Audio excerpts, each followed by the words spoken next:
Hello, music शुरू कर दीजिए। ठीक है।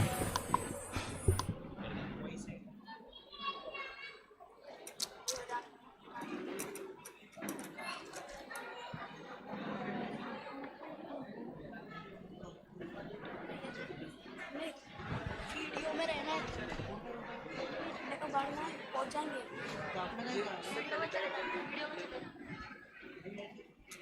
जाओ। तो आइए बोल के बाद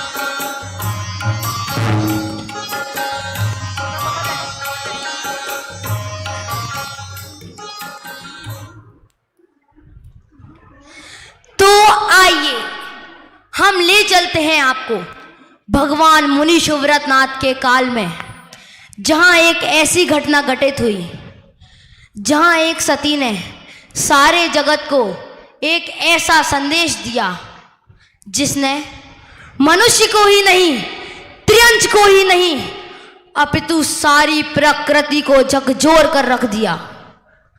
तो आइए हम देखते हैं एक ऐसा संदेश जो महासती सीता दे रही है। प्रस्तुत है आप सभी के समक्ष सीता का संदेश।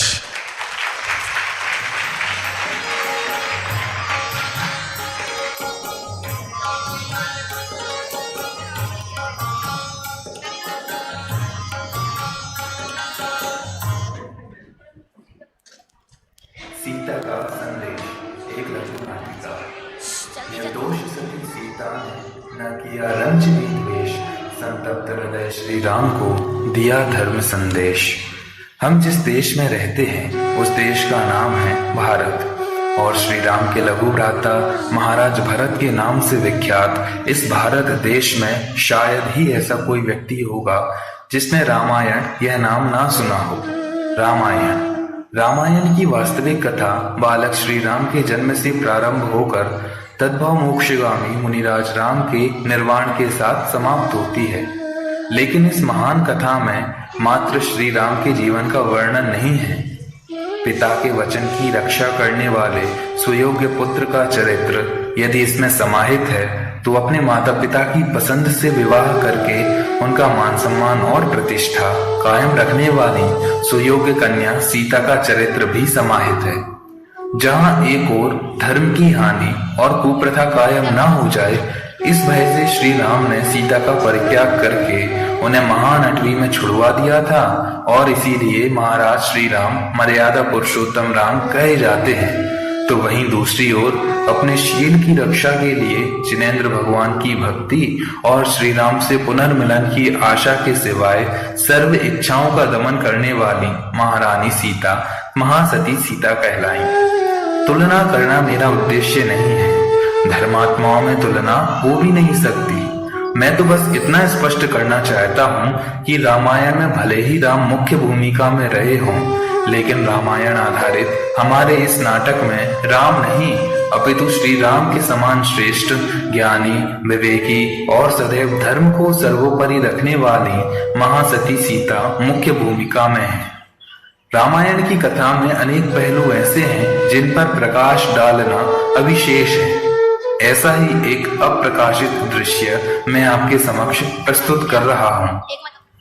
14 वर्ष के महान वनवास की अंतिम अवधि में जब सीता का अपहरण होता है, तब सीता को छुड़ाने के लिए प्रति नारायण रावण के साथ नारायण, लक्ष्मण व बलभद्र श्री राम का युद्ध होता है। युद्ध में विजयी होकर श्री राम, लक्ष्मण व सीता अपने राज्य अयोध्या में लौट आते हैं। थोड़े ही दिन सुखपूर्वक व्यतीत हुए ही थे कि दुर्भाग्यवश अयोध्या में एक अप्रिय घटना घटती है। एक धोबिन कुछ दिन स्वेच्छा से किसी पर पुरुष के घर रहकर पुनः अपने पति के घर आती है तो उसका पति धोबी उस धोबिन को अपने घर पर रखने से मना कर देता है।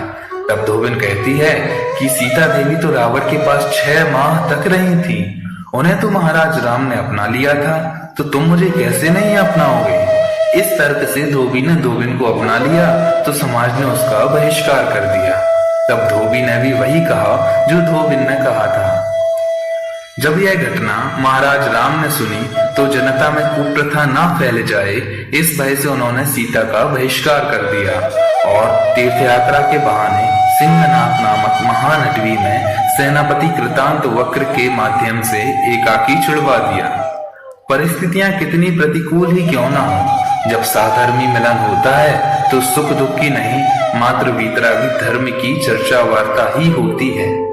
महासती सीता तो तत्वज्ञानी थी ही, लेकिन धन्य हो वह सेनापति कृतांत वक्र जो तत्वज्ञान से लबालब भरे हुए थे।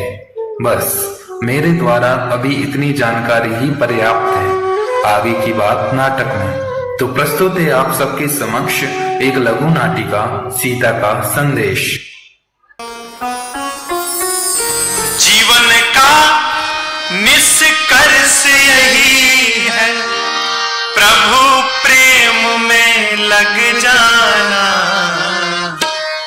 आ ही गए तो बैठो प्यारे, राम कथा सुनकर जाना।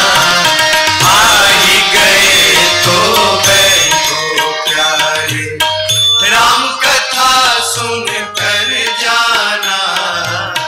आ ही गए तो बैठो प्यारे, जीवन का निष्कर्ष यही है, जीवन का निष्कर्ष यही है, प्रभु प्रेम में लग जाना।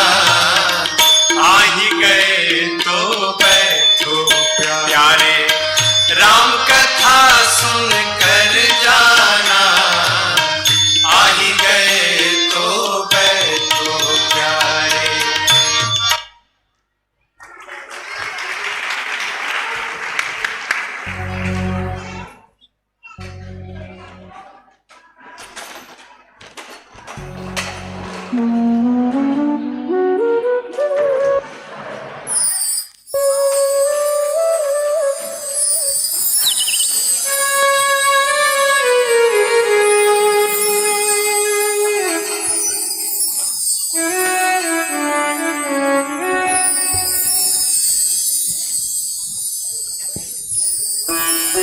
सावधान!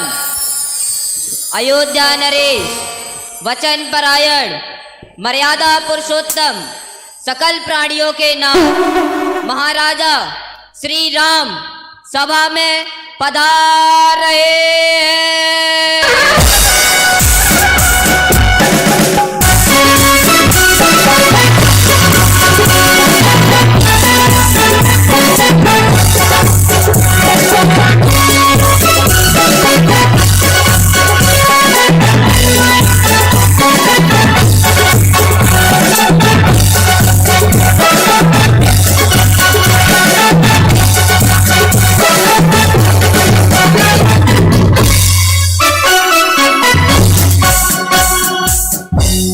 मर्यादा पुरुषोत्तम महाराजा श्री राम की, अयोध्या नरेश की। बैठिए मंत्रीवर, बैठिए। अरे मंत्रीवर, राज में चारों ओर खुशहाली का माहौल छाया हुआ है कि नहीं?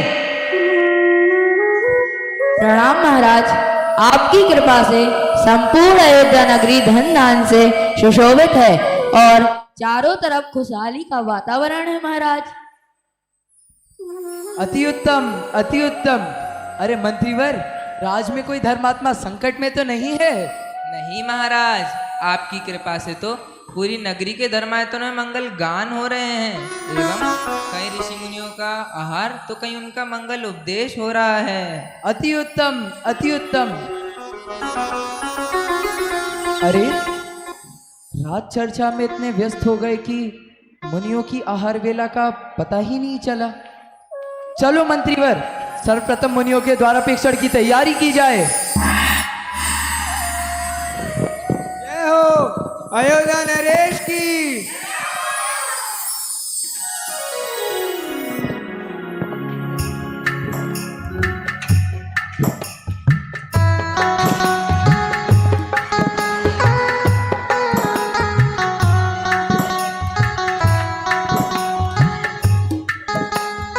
और भाई साहब जावार तो हमें बहुत बढ़िया खेती भैया। हाँ ताऊ, इस बार तो नगर में कोई भी व्यक्ति भूखे पेट नहीं सोया। मुझे ही देख लो, यह सब तो महाराजा राम का प्रताप है। अरे भैया, काहे का पुण्य प्रताप? देखो देखो, कल्लू धोबी आ गया। यही है वो। हाँ यही है। यही है। अरे ये तो वही है जिसने दूसरे पुरुष के घर रहकर आई अपनी धोबिन को स्वीकार कर लिया। हाँ यही है, यही है, यही है। चलो चलो जाके घर चले। चलो चलो।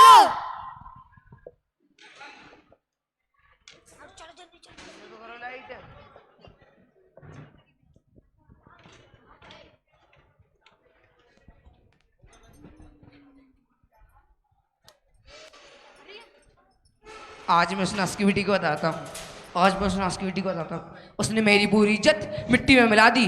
आज तो मैं उसे घर से ही बाहर निकाल दूंगा। अरे कुल कलंकनी, थोड़ी बहुत तो मेरी इज्जत रखती, तूने तो मेरी पूरी इज्जत मिट्टी में मिला दी। हे स्वामी, आप ही क्या कह रहे हैं? क्या कर दिया है मैंने? मेरी तो गलती हो गई कि मैं तुझे पर पुरुष के रहने के बाद भी स्वीकार कर लिया। नहीं नहीं स्वामी, चुप रह तू। आपके द्वारा मुझ पर लगाए हुए सारे दोष मिथ्या हैं। रही हुआ पर पुरुष के कुछ दिन रहने की, तो इसमें मेरी एक नज़ीर है। अयोध्या नरेश श्री राम की पटरानी जनक नंदिनी सीता भी तो 6 मास तक रावण के घर रहकर आई हैं, पर राम ने उन्हें स्वीकार कर लिया, उनका बहिष्कार नहीं किया। तो आप मेरा बहिष्कार कैसे कर सकते हो?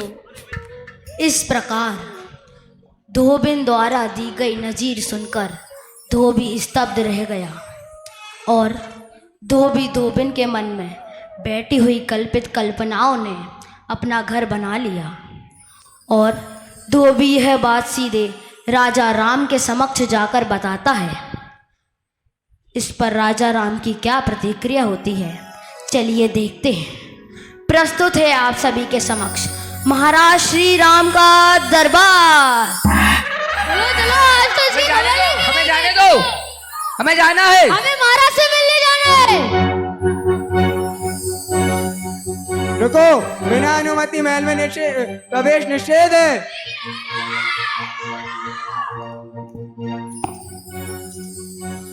प्रणाम महाराज, आपसे मिलने के लिए कुछ लोग व्याकुल हो रहे हैं। वे आपसे जल्दी ही मिलना चाहते हैं। उनको अंदर आने दो।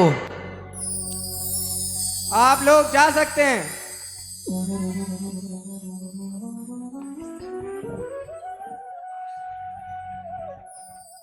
प्रणाम महाराज। कहो क्या हुआ? मुझ गरीब को न्याय चाहिए। क्यों, क्या हुआ? हे राजन, आपको मेरा प्रणाम। महाराज, आपके राज में तो प्रवृत्ति चल रही है। तात्पर्य है महाराज, कोई भी स्त्री पर घर रहकर आए और उसे उसका पति स्वीकार कर लेता है महाराज। हमारे राज में कदापि मान्य नहीं है। ऐसा ही है महाराज। क्षमा करें महाराज, लेकिन आपकी पत्नी भी तो। रुको, ज्येष्ठ मंत्री, शीघ्र ही सेनापति कृतांतवक्र को हमारे समक्ष प्रस्तुत किया जाए। इसके आगे अब हमें और कुछ नहीं सुनना है। हमें एकांत चाहिए, एकांत चाहिए, एकांत चाहिए। जो आज्ञा महाराज।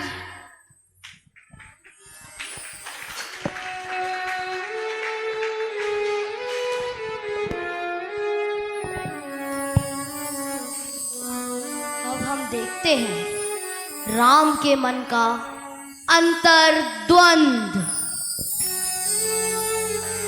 हे राम, तुम 3 लोक में हास्य के पात्र बनोगे, पर घर रही नारी को तुम अपने पास कैसे रख सकते हो? कहाँ गई मर्यादा, पुरुषोत्तम की मर्यादा? धिक्कार है राम, तुम पर धिक्कार है। हे राम, तुम ये क्या विकल्प कर रहे हो? सीता सदियों में शिरोमणि है, पतिव्रता है। सीता पर कलंक कदापि नहीं राम, कदापि नहीं। सीता ने कभी भी पर पुरुष पर दृष्टि नहीं डाली, पर सीता के साथ समागम की बात कदापि नहीं राम, असंभव राम, असंभव। बस।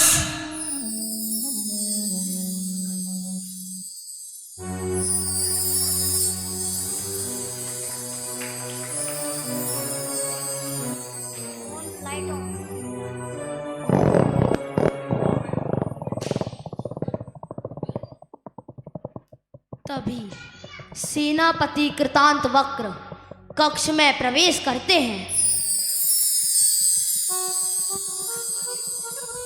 हे महाराज, अगर आपकी आज्ञा हो तो क्या ये सेनापति कक्ष में प्रवेश कर सकता है? शीघ्र ही प्रवेश करो।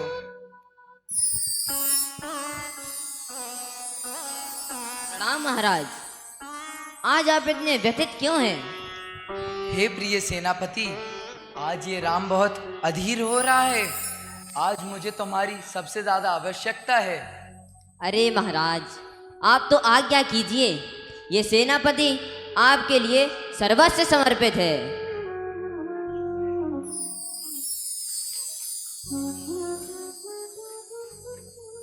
राम उद्विग्न होकर करुण विलाप करते हैं।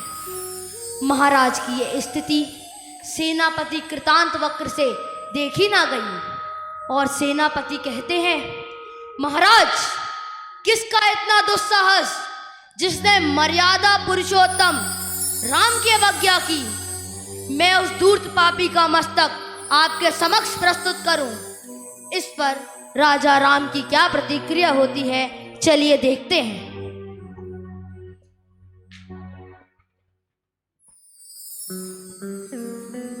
अगर वे आपका स्वजन ही हो तो? ये क्या महाराज? हे प्रिय सेनापति, शीघ्र ही महारानी सीता को तीर्थ वंदना के बहाने सीनाथ नामक भयंकर अटवी में छोड़ आओ। हमारी आज्ञा का पालन करो।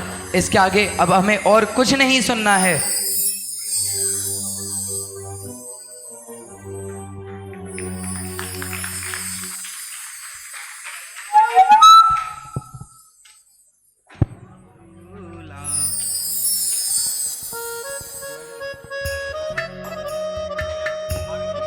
वन की ओर जाती हुई सीता का महान धर्मात्मा कृतांत वक्र के साथ गमन।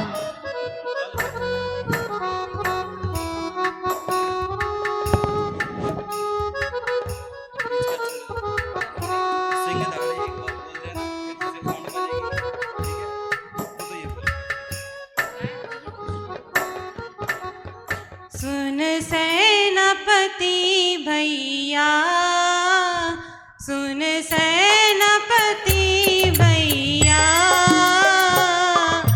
क्या तुम भूल गए इस जंगल का रास्ता?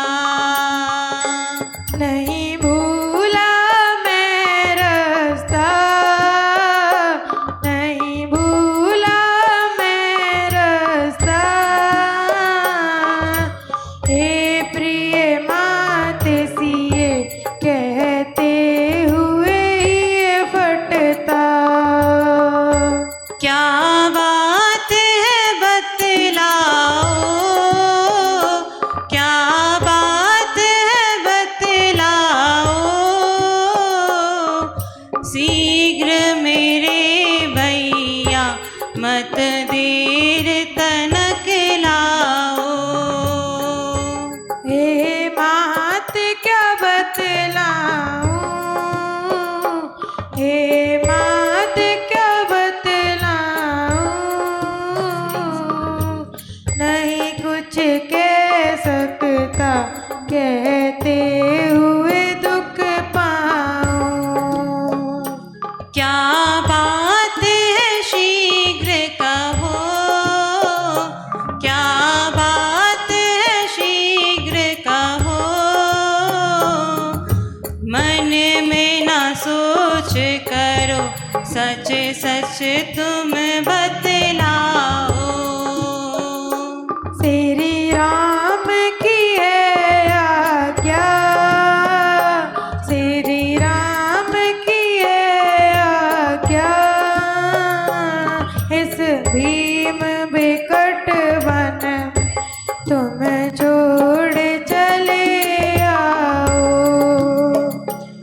कुछ समझ नहीं आता, कुछ समझ नहीं आता।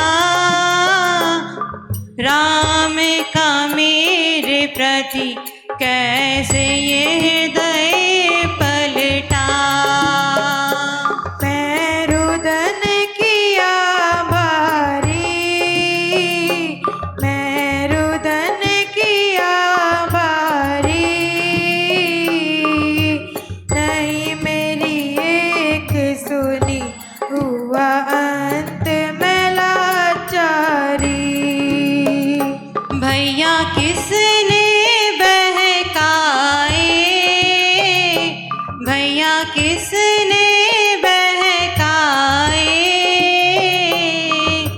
क्या कुछ दोष किया नहीं समझ में कुछ आए।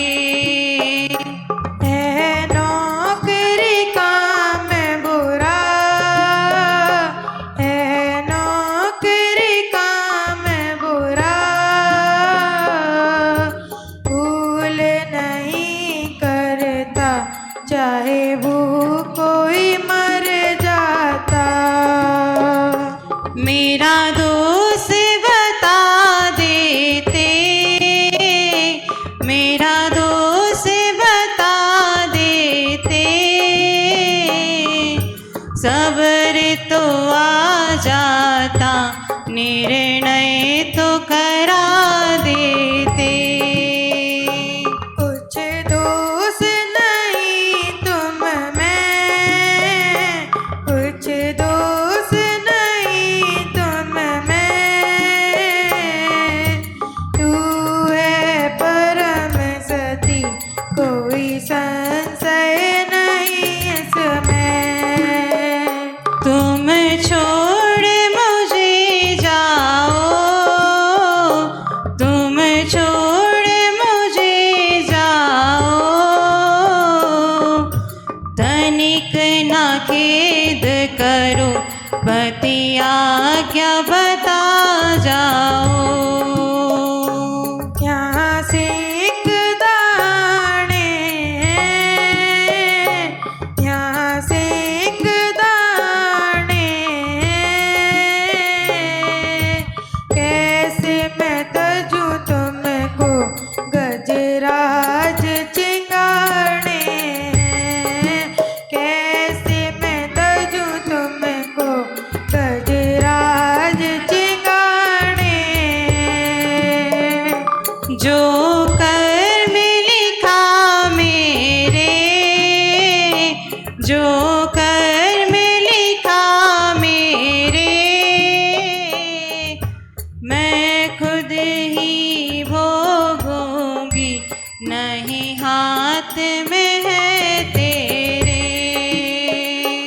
मैं कैसे तजूं तुमको, मैं कैसे तजूं तुमको, इस भीम बिकट वन में यह पाप लगे मुझको। तुम जाओ मेरे भैया, तुम जाओ मेरे भैया, रहना ठीक नहीं संदेह करे दुनिया।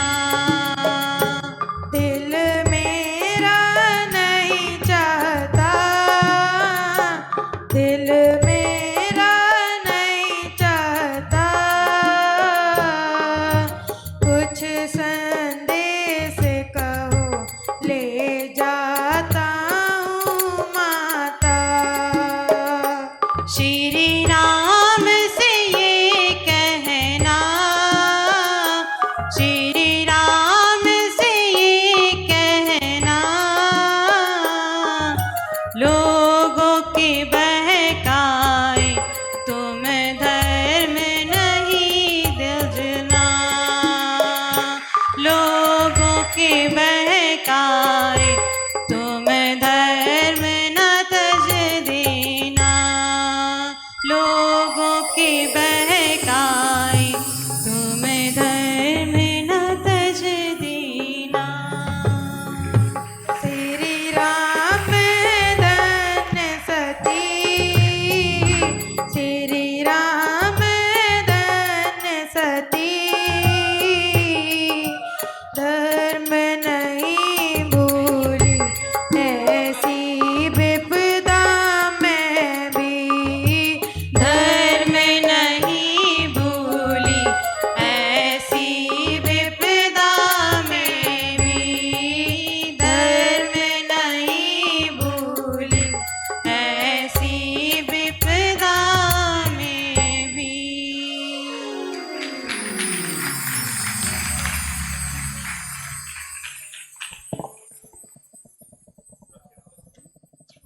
अब हम देखेंगे कि किस प्रकार लवकुश अपनी माता को न्याय दिलाने के लिए प्रजा से गुहार लगाते हैं।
स्वजन को दे देने से दंड नहीं हो जाता कोई महान। स्वजन को दे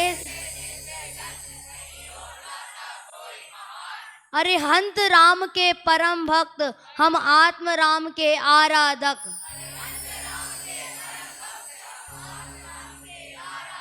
जिन वाणी सीता के सपूत, भगवान आत्मा के साधक।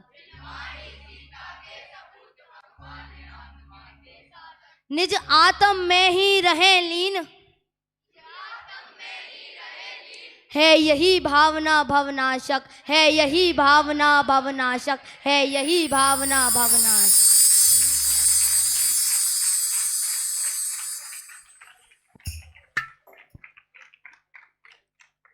कैसा लगा आपको?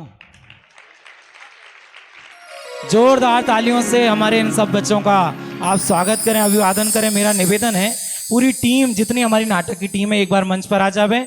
मेरे साथ में जो हमारे अर्पित जी शास्त्री हैं, उत्सव जी शास्त्री हैं, सुरेंद्र दास जी हैं, सब पूरे ढाईदीप शिक्षण संस्थान की पूरी टीम जो इसमें काम कर रही थी, 1 मिनट को ऊपर आ जावे स्टेज पर। जोरदार तालियों से पूरी टीम का स्वागत करते हैं। और आप देख रहे होंगे जगत में इतने सारे नाटक होते हैं, पर्दा बंद होता है, खुलता है, आते हैं, जाते हैं, लेकिन ये बच्चे बिना किसी पर्दा को बंद किए खोले। सलोनी 1 मिनट को आ जाओ। ये जो आप देख रहे थे सारे बच्चों को तैयार करना और ये सारी मेहनत, ये हमारे अर्पित जी की धर्मपत्नी सलोनी जो अभी अभी ये ढाईदीप शिक्षण संस्थान के परिवार में सम्मिलित हुई है, उसकी भी ये मेहनत है। जोरदार करताल ध्वनि से हम सबका स्वागत करते हैं। बहुत सुंदर ये बच्चों का प्रयास है। ऐसा ये ढाईदीप शिक्षण संस्थान है। ज़्यादा मैं परिचय नहीं दूंगा, आप इन बच्चों को देख रहे हैं रोज सुबह से लेकर शाम तक पूरी इस प्रकार की मेहनत होती है। लेकिन ये बच्चे दिन रात सारे कार्यों के साथ में स्कूल में भी सीबीएसई के माध्यम से, हाँ जी, पूरी मेहनत के साथ में सीबीएसई स्कूल में ये अध्ययन करते हैं। यहाँ ढाईदीप जिनायत में दोनों समय स्वाध्याय का लाभ लेते हैं। जो इनके कक्षा हैं, धार्मिक कक्षा, उनका लाभ लेते हैं। खेल कूद में भी आगे रहते हैं, सब चीज़ों में आगे। आप ये नहीं सोचेंगे एक चीज़ में आगे, मात्र पढ़ाई में, सब चीज़ों में हमारे विद्यार्थी आगे रहते हैं। जोरदार करताल ध्वनि से एक बार ढाईदीप शिक्षण संस्थान और ढाईदीप शिक्षण संस्थान की पूरी टीम, हमारे प्राचार्य महोदय डॉक्टर प्रवीण जी शास्त्री, उनकी पूरी टीम, हमारे ढाईदीप शिक्षण संस्थान की पूरी टीम, तीधाम ढाईदीप जिनायतन, कुन कहान दिगंबर जैन शासन प्रभावना ट्रस्ट, ये सब पूरी टीम इस कार्य में लगा है कि ये जो जिन धर्म प्रभावना का काम है ये निरंतर चलता रहे। इस अवसर पर 1 सेकंड के लिए मैं निवेदन करूंगा ट्रस्ट की महामंत्री श्रीमती सोनल मुकेश जी जैन, वो भी 1 सेकंड के लिए आ जाए। आपको लगता होगा उनको क्यों बुला रहे हैं, एक भी दिन ऐसा नहीं होता होगा जब वो यहाँ नहीं आए। सारी चीज को बिना किसी कार्य के वो देखती हैं, दिन रात संलग्न रहती हैं। और हमारे विपिन जी शास्त्री मुंबई, हमारे सारे ट्रस्टी इसमें इन्वॉल्व हैं, लेकिन सक्रिय रूप से हमारे सोनल मुकेश जी जैन इसकी जो महामंत्री हैं, हमारे श्रीमान विपिन जी शास्त्री जो नहीं आ पाए किसी कारण से, आप सबको पता ही है, वो सब इसमें संलग्न हैं। इस प्रकार की गतिविधि आपको लगता हो ढाईदीप में रोज क्या चलता है, जैसा आपको अभी लग रहा है हमको ऐसा रोज लगता है। जैसा आपको अभी लग रहा है हमको ऐसा रोज लगता है। ये हम सबकी रोज की दिनचर्या है, रोज हम ऐसे सब इन्वॉल्व रहते हैं सारे कार्यक्रमों में। बहुत बहुत धन्यवाद बच्चों, बहुत बहुत धन्यवाद ढाईदीप शिक्षण संस्थान की पूरी टीम। इस अवसर पर 1100 रुपए की राशि डॉक्टर पूजा शास्त्री की तरफ से प्राप्त हुई है, बहुत बहुत धन्यवाद। और 3100 की राशि अंजलि ज्योति जैन परिवार की ओर से छात्रावास हेतु हमें प्राप्त हुई है, बहुत बहुत धन्यवाद। हाँ जी, और हाँ जी बच्चों, हाँ, निर्मला जी जयपुर ना, निर्मला जी जयपुर, उनके परिवार की तरफ से 1100 रुपए की राशि प्राप्त हुई, बहुत बहुत धन्यवाद। हाँ जी, बच्चों का जोरदार तालियों से स्वागत करें। अंतिम दिन जितने भी हमारे सारे कार्यक्रम हुए हैं, नमन जी जैन परिवार 2100 रुपए, धीरे धीरे बच्चे एक तरफ उतरते जाएं। इस अवसर पर हमारे जो अनंत की मम्मी भी आई हैं, उन्होंने भी बहुत हेल्प की, वो जहां भी मैं उनका नाम भूल गया। और छात्रावास हेतु हमारे ट्रस्ट की महामंत्री श्रीमती सोनल मुकेश जी जैन, उनके परिवार की तरफ से 21,000 रुपए की राशि प्राप्त हुई है। उनके परिवार को भी बहुत बहुत धन्यवाद। देखा जाए तो सब कुछ उनका ही है, सारा ट्रस्ट। उन्होंने ये भावना भाई के ऐसा एक ट्रस्ट बने जिसमें प्रभावना का काम निरंतर चलता रहे, और उनकी भावना ये सफल हो रही है। और भावना भव नाशनी, भावना भव वर्धनी, उसके अनुसार ये कार्य हो रहा है। बहुत बहुत धन्यवाद। 1100 रुपए की राशि हमारे श्रीमान आरजवी गाड़ेकर, उनके परिवार की तरफ से प्राप्त हुई है, बहुत बहुत धन्यवाद। चिन्मय जी शास्त्री ढाईदीप परिवार की ओर से 1100 रुपए की राशि, बहुत बहुत धन्यवाद। हाँ, नाम सुन लीजिए। सपना सुशील जी जैन सावरिया 1100 रुपए की राशि ढाईदीप शिक्षण संस्थान हेतु। प्रदीप जी जैन परिवार की ओर से 5000 रुपए की राशि, प्रदीप जी जैन परिवार, उनके परिवार की तरफ से 5000 रुपए की राशि ढाईदीप शिक्षण संस्थान हेतु प्राप्त हुई है, बहुत बहुत धन्यवाद। इस प्रकार के और भी कार्यक्रम, कल भी बहुत सुंदर सांस्कृतिक कार्यक्रम, धार्मिक अंत्याक्षरी आपको एकदम नया देखने और सुनने और खेलने को मिलेगा, इसलिए आप समय पर पधारें। कल रात्रि का हमारा सांस्कृतिक कार्यक्रम सौरभ जी जैन परिवार की ओर से 2100 की राशि की घोषणा प्राप्त हुई। बहुत बहुत धन्यवाद। बहुत बहुत धन्यवाद। कल सुबह के आप कार्यक्रम समय का ध्यान रखें, सुबह ठीक 7:15 बजे। प्रदीप जी दोषी परिवार 1100 रुपए। श्रीमान अशोक जी सोगानी महेतपुर, मनीषा जी जैन ब्यावरा, उनकी तरफ से 2100 रुपए की राशि ज्ञान दान में और 1100 रुपए की राशि आहार दान में मनीषा जैन ब्यावरा। सांस्कृतिक कार्यक्रम के लिए महेतपुर वालों की तरफ से 1100 रुपए 2100 रुपए की राशि। बहुत बहुत सभी को धन्यवाद। सुबह ठीक समय पर पधारें और सारे कार्यक्रमों का आनंद लें। तब तक के लिए जय जिनेंद्र।